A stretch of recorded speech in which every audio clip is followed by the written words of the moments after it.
Hello, this is Dorothee from Werkstatt für Historische Stickmuster. Today I want to talk about alphabets and reproduction samplers. Alphabets were a very important part of each sampler. Often the letters I and W are missing, sometimes also X, Y and Z. Linen was expensive and so was silk floss. The young girls simply saved space on the linen. The I was identical to the J. From two U's you can make a W. Names beginning with letters X, Y and Z are very rare in German, though they were not embroidered either.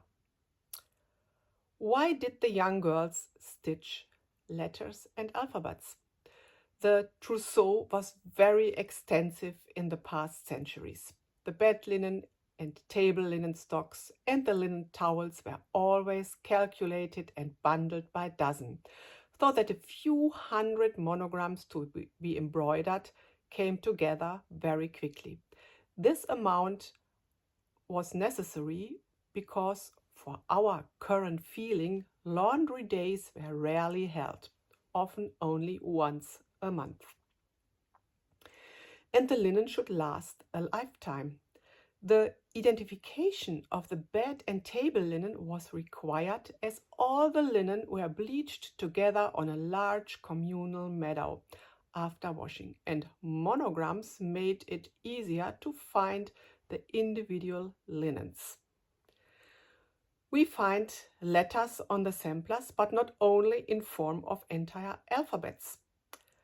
But the embroiderers, mostly young girls, have personalized their sampler by placing their monogram somewhere on the sampler. They were proud of their work and they wanted to show it. In our sampler HKVH, you will find the monogram right here at the bottom of the sampler, HKVH. What I'm saying now is my very personal opinion as a historian. Everybody else can think something else. I want to speak a little bit about reproducing samplers.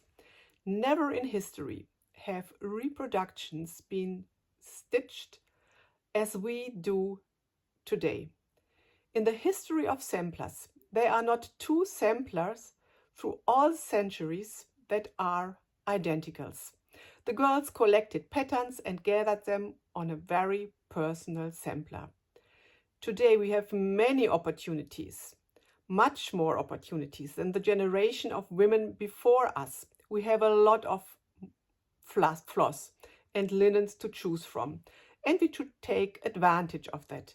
Every reproduction we stitch should be personalized with our own initials. Every stitcher should use the colors and threads that she or he likes best, whether they are fine, antique-looking shades or bright, cheerful colors. We should play with the pattern treasure that we have inherited from the generations before us and that we have been handed down, and use it to create new samplers, just as women did in the centuries before us. Here on the sampler are the young girl's initials, HKVH, who stitched the sampler. With her we should feel connected while stitching. It is her work that we stitch, and at the same time it is our work. It is your work. And here is the space for your own initials. Right here. Ute put in her initials in the chart. I put in mine and you should put in yours. There is also another possibility to personalize the sampler. I embroidered the first two letters of my name in the alphabet in black, so that these both letters stand out. The most important thing, let your imagination run wild. Turn this sampler into your sampler by making small individual changes so that we carry on the tradition of never completely reproducing a sampler, as generations of women have done before us. But again, this is my personal opinion. Everyone should feel comfortable while stitching and feel free to stitch whatever she or he wants to. Thank you and bye bye.